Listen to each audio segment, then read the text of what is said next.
Welcome back to Rules of Engagement. We just saw a couple really cool community-submitted replays.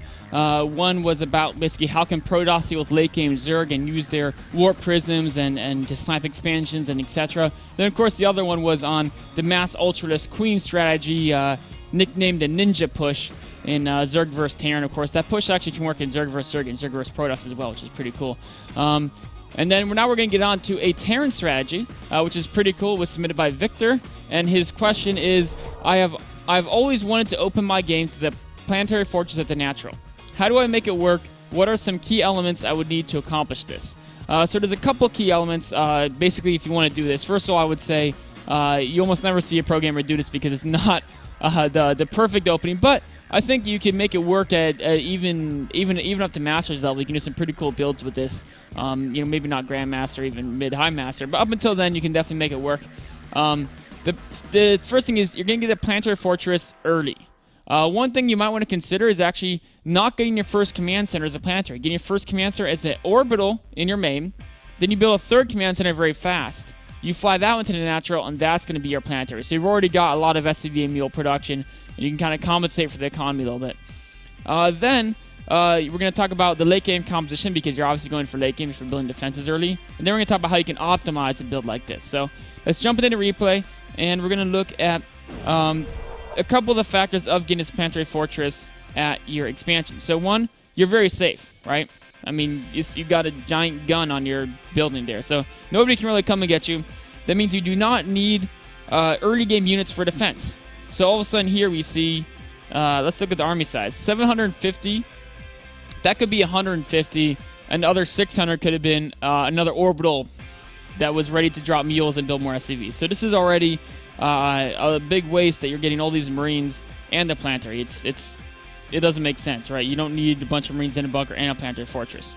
The other thing you're suffering is because you don't have that orbital, you have less income. You have, not to mention a planetary actually costs a gas and to build an engineering base. So you're basically suffering with your economy super early in the game, which means you cannot afford to launch early and mid-game timings effectively. Not to mention, if you were going for an earlier mid-game timing, you'd be building units early, so you wouldn't even need a planetary because you'd have plenty of units to defend. So, again, like the only reason you get these units is to attack, but you can't even launch a good attack because you spend so much on a Planetary Fortress. So, already we're seeing some things that don't really go in line with the Planetary Fortress at the Natural. Now that we've already decided kind of if you're going to do it that PF at the Natural, you can't do anything early game because they're sacrificing all this economy. So you got to think of your ideal late game composition. And it's not going to involve Marines. I can tell you that. We're actually just going to have this replay play at ×2 hour going. It will follow the viewpoint of Victor. It's not going to involve Marines, your ideal late game composition. What it will involve is something that doesn't have weaknesses, right? Like Marines are all of a sudden weak to Infestors. They're kind of weak to Ultralisks. They're actually good versus Broodlords if there's no Infestors, but assuming there are Infestors, they're weak versus Broodlords, and they can be weak to Banemeats too, unless you have, Marine King Micro or something like that. So there's a lot of weaknesses to them. Like Siege Tank, growing Marine Tank, that's pretty weak to Broodlord Infestor. So it's not your ideal late game composition. I think what you'd have fun playing with, and what would work well with this strategy, is actually going to be battle cruisers as your main late game unit. And you can use Yamotos to one-shot Broodlords and soften up Ultralisks. And to support them, Battlecruisers are weak to Corruptors, so you're going to want to have missile turrets, plenty of missile turrets, and you can kind of crawl across the map with missile turrets. You could have some Ravens to send Seeker missiles or use point defense runs against Corruptors. And then Battlecruisers can be weak to Infestors, and mass-infested Terran play, Neural Parasites. So you want a few tanks to help cover the Battlecruisers as well. That's your ideal late-game composition. Now we need to optimize this build to get to that composition. So let's actually pause this game right quick here. Actually, we'll let it run in the background at ×2 speed. But while that's running, we're going to bring up a map and talk about basically ways in which you can optimize the build. So there's a couple facts. One, you're going to need a ton of gas to get this build that I just described, right? It's very, very, very gas intensive. So you need a lot of gas, which means you need a lot of bases. So you have to plan out how to get your bases. So let's say you're Terran, you want to use these Planetary Fortresses. You've got this base is pretty safe, right?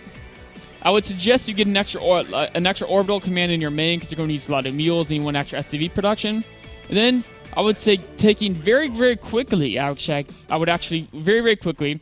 Your first money should all be in command centers because you're safe from dying. So just put all your money in command centers. Maybe get 1 factory siege tank production. No extra barracks. You should pretty early fly another command center here and build a planetary over here. And that base you're going to take early, mine mostly gas from. You're not really going to spend too much time defending it, but it has a planetary there, so it's pretty safe for a while. And then you're going to take another planetary over here, and you're going to position a bunch of tanks, like maybe right here is where your tanks are going to be. Here we go. This is actually the military tank symbol. So that's going to be your armored division is going to kind of hang out there. We can protect both those entry choke points. So that's basically how you get a lot of gas so you can get your composition. The next thing we're going to look at is how to basically make sure you can't die. So you've got the armored panzer division over there.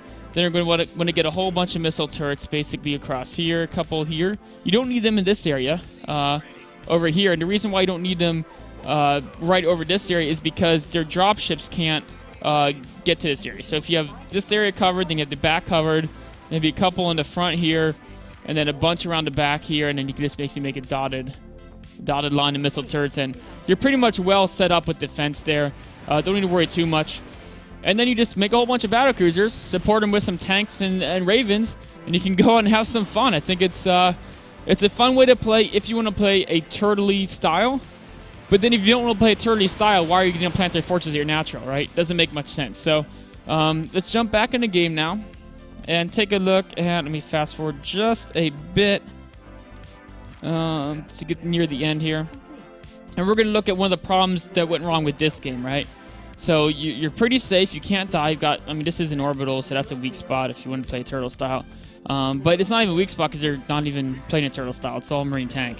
But the problem is that you're going to late game with marine tank. Actually, it's basically marines and marines. There's a few tanks up there. And what's going to happen is the Zergplayer comes in with broodlords. And all of a sudden, you've got a bunch of marines. And marines can, if you attack them with your right, here's a big mistake also micro-wise. I guess it's a side point. But you don't want to shift click the broodlords because then the marines in the back aren't shooting. Just attack move. The brood leans will die instantly, and your marines will actually kill the broodlords very, very quickly if there were no infestors. Unfortunately, in this case, there's a whole bunch of roaches and infestors, and you're all just going to die to a single fungal growth there. So not a great late game composition. That's going to end the game. The other thing I want to point out is the missile turret placement. This one doesn't make much sense. This is nice, but they should all be more closer to the edge because defending against Mutalisk, it doesn't matter so much, and you only need a couple.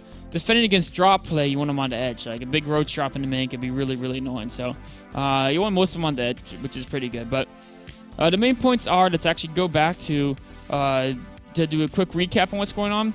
The main points are, you're very safe, so invest only in economy. No marines, no barracks. Maybe like 4 marines early game, right? Because you don't want to die to like a 6 pool. But 4 marines, that's it.